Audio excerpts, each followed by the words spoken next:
Once again, I'd like to welcome everybody to our Lab of the Month series, and today I'm going to be talking about what's new in LabChart 8. So bear with me here while I switch software. LabChart 8 is going to look very similar to what you've seen in LabChart 7 with some really nice new improvements. You'll notice that the screen looks a little bit different. We have optimized the layout and the color scheme for Windows 8, that sort of flat looking appearance. We got to keep up with the Microsofts of the world after all. So we've got this nice crisp, clean looking interface, and I want to start right here with the Welcome Center.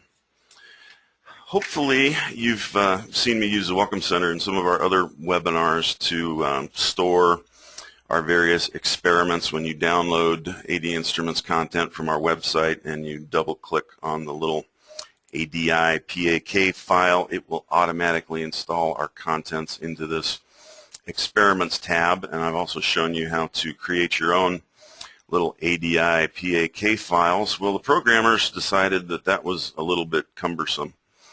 So what we've actually done now is we have tied this Welcome Center into the architecture of the Windows Explorer, and we can now actually tie to folders that are stored either locally on the computer's hard drive, and we can also tie this Welcome Center directly to a network folder like a Dropbox, for example, if you use that service.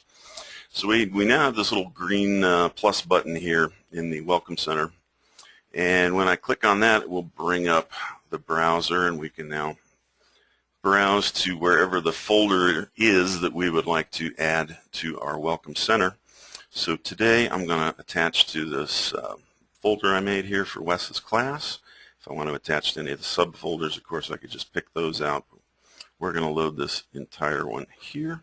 So I select that, I click OK. It now gives me the option to give the tab a different name if I choose to. And when I click OK now, we'll wait for the little spinning ball here to catch up. And you will now see a new tab that appears. And the resolution on your screen, you may not be able to tell, but the text on that tab, instead of being that flat blue color, is now actually a green color. So with the GoToWebinar and whatnot, everything's going to have a little bit of a delay here, so bear with us while the computer catches up.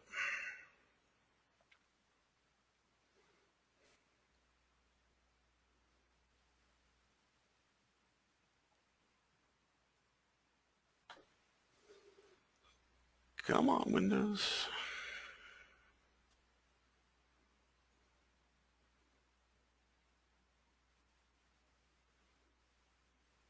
Anytime now. It always works great in practice. Then when you get in front of clients, of course, things stall. Here we go. Now we're cooking. So you'll see now when I click on Wes's class tab, here are all of the contents that I have stored in this folder. You'll notice that these don't necessarily even have to be LabChart files. I've got a PDF, I've got a PowerPoint, I've got Microsoft Word documents in there. You can place any sort of resources in here that you think your students might need, and this gives them a very handy way to access it when they're inside LabChart. They don't need to leave the program and go fishing other places to find it. So everything links right here to this tab. So this is one of the fun new features that should make your lives a little easier as educators, because now you can update these folders in real time, and particularly if it's a network folder, instantly you just drag something in there and it will show up on all of your computers that have the full version of LabChart installed. We have a couple other functions here that we think will be very useful. I'm going to find a data file here. Let me get in here and grab one. And we'll show you a neat new way for students to get their experiments transferred to themselves. Here we go. Let's find the oldie but a goodie here. So here's our ECG and peripheral circulation experiment. And I'm going to just grab one of our sample data files here. This is good old blood flow and volume pulse. So once I've got my data file, and I'd like to get a copy of this to myself so that I can either open it with the free reader. What we would have to do now is to save that file, save it to a flash drive, save it to the desktop, open an email program, email it to myself. We've actually simplified this quite a bit now for your students to actually get their data file out and do something with it. You'll see up here on the toolbar a brand new button, and this button says Share. When I click the Share button, it gives me the option to either send this data file or to publish this data file. And we're going to do this using LabChart Online. So when I click Send, you will see a little dialog here that says Upload and Send Blood Flow and Volume Pulse. This will upload this data file to the cloud, and it will be available in the cloud for 30 days. So when I go ahead and click Upload, you'll see a little dialog pop up, and this will take just a little while because we've got an awful lot of internet traffic here with the GoToWebinar software running. There we go. And so now you will see this little dialog here, and it gives me a custom URL here for labchart.com, and I can enter an email address in this box to email that link to myself. So you are limited with this particular service to a 50 megabyte file, and it will reside in the cloud for 30 days until that link expires and we delete that file. So just to show you what this looks like, we're going to copy this link, and I'm going to come over here and open up a web browser.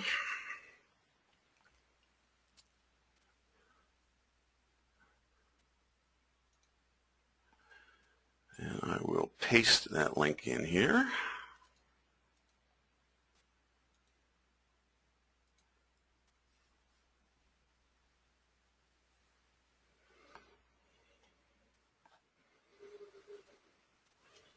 And we'll wait for everything to catch up.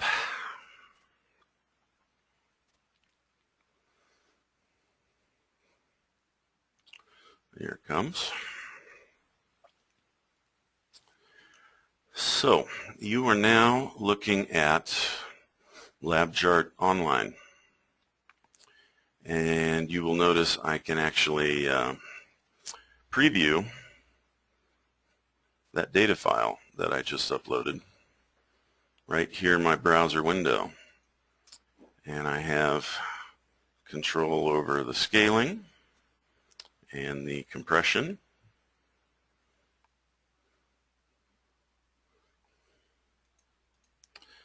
And if we had any comments in this particular data file, I would see a comment list here, and it would jump directly to wherever we need to be in that data file based on the comments. If I bring the mouse over here to the little details icon, it will tell me the name of the original file and when it was sent. And then now I have a download link here that will allow me to download the actual file itself. So I can view the values here. You'll see the little flickering readouts as the cursor moves over the data trace itself. But if I'd like to continue my analysis off-site, or I need to use the data pad or some of the cool new features I'm about to show you in the data pad, we can download the LabChart reader right here as well. So we can download the data file as well as the free LabChart reader and continue our analysis off-site. So that's LabChart Online. There's a second option there that you'll notice that was called Publish. Publish is really designed for the research community. This allows you to upload many more of your 50 megabyte files where they will live in the cloud indefinitely.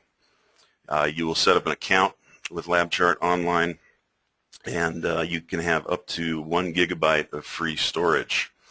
This will also allow you to create a link that you can embed that LabChart viewer that you saw before into your lab website, into an online publication, and it will also allow folks to access and or download that data file if you choose. You can send them a custom link to have access to your published data files. So student licenses, this will not apply. They will be able to use the 30-day sort of free LabChart share the love sort of download link here, but permanent storage requires a full LabChart license and an account with LabChart, or LabChart Online rather. So, nice tool. Students can send their ECG tracings to their cousins and their grandma and say, hey, check out what I did in lab today. And 30 days, that link will be valid. So we think that's a nice tool that students will like. The other tool that is going to be exceptionally useful for some educators here is some new features that we've added to the data pad. By and large, we don't have a lot of education applications for the data pad. Mostly we want students doing calculations and things on their own. We don't want to black box the learning environment completely. So in the previous incarnations of the data pad were really designed for the researchers who were just stripping tons and tons of data out of their data files, getting them into a spreadsheet form, and then taking them elsewhere to do their statistical analyses and draw plots and whatnot. So just to show you how this works, we're going to use our multiple add to data pad, and this is just going to make little 1-second selections along the data, and we'll put those numbers then into our spreadsheet here on the right. And so this is just going to give us a bunch of numbers now that we can work with to show off our new plotting tool. So I'm going to go ahead and select some data here. And I can now right-click and create a plot. I also have a plot view up here on my toolbar. And it has automatically recognized now that we have 3 columns worth of data. And we'll start out with the basic line plot here. And we'll click OK, and we'll let it draw in the graph for us. And you'll see that, of course, these are purely for examples here, so I can show you this tool today. You would want to be a little more selective in the kind of numbers that you're actually adding to the data pad. But what you'll find here with the new plot view is a very versatile, rather intuitive plotting tool. So you no longer need to have your students take their numerical data out to Excel or Cricut Graph or whatever other plotting tools that you use. It supports all of the major plot types that you're likely to use, including curve fitting and whatnot. And we have this fantastic ability to export these as an image. So we support several different export types, JPEGs, portable network graphics, and the Windows enhanced meta files are all particularly nice. So students can take this out, put it into their lab report, move it into any other software that they want, and have a nice graph. So lots of powerful tools here in the new plot view that is tied to the data pad. As we are going through and revising our content here at 80 Instruments for the new release of LabChart 8, we will be including more and more specific steps on how to instruct your students on presenting the data. Now that the programmers have given us this wonderful new tool, you will see re-release of a lot of our content over the next 6 months taking advantage of this new tool. But we'd invite you to go ahead and pull down a sample data file, download the new free LabChart 8 reader. The plotting tool is completely functional in the reader. You just won't be able to save any of the numbers that you add to that data pad. You can still export the plot view. You can copy and paste the numbers in that data pad into another program if you need to actually save those, but using the reader you will not be able to save changes to that data file. Now we realized that this was a significant limitation. Of course we did that for a reason. Our programmers do have families and they do like to eat occasionally, it turns out. So we wanted to come up with a solution that we thought would be fair to everybody.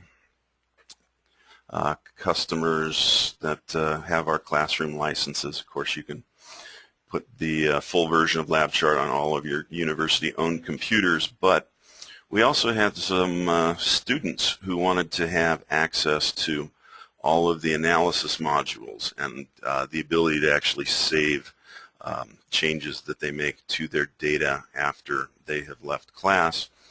So I'm going to go back to the Welcome Center here and just bring up the little new features button. You'll see that some of the things I've been talking about here are actually shown in our little new features window here. So we talked about send and publish. We just talked about data plots. This is what I wanted to talk to you here about, is a LabChart Pro student license. We've had customers asking for this for years, and now with the release of LabChart 8, this is actually a reality. You can now have available for your students to purchase as an option when they're taking your course, a full 6-month version of LabChart Pro. So this gives them all the add-ons, all the modules, all the accessories. It is a fully functional version of LabChart Pro, with the exception that it will not talk to the Power Lab. So they cannot acquire data here. They cannot create a new data file, but they can do everything else that they do on your classroom computers. Prices will vary a little bit region to region, so please contact your local 80 Instruments representative. We have these will be available to ship in the first few weeks of January next year. So if you have students who would like to have a full version of LabChart Pro to go along with your coursework, this will be available in January. I would like to point out that this works for both Windows and Macintosh as well.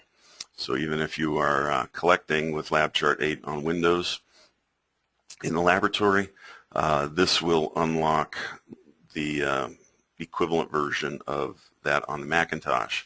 I know we have lots of customers out there who ask, well, what about Mac? All you always do is show off Windows. Well, we are still running a little bit behind with our Macintosh development. We have released LabChart 8 for Mac as a preview. It is currently a free download, and it works very much like the reader. It is still missing a few of the functions that we'd like to have in the full version of Mac, and that is scheduled to be fully functional and fully running with LabChart 8.1 for Macintosh. And we will have an upgrade path for our long-suffering Macintosh customers to get them a fully functional version that will run with the latest Apple OS. So we have not forgotten about the Mac people. It is coming, I promise you. So We've talked about the Welcome Center, we've talked about student licenses, we've talked about the new plotting features, and we have talked about the new flexibility built into the Welcome Center. So with that, I'd like to thank everybody for joining me today. Hopefully you got a peek at some of the cool new stuff in LabChart 8. And at this point, I'd be happy to take any questions that you may have had. Thanks again.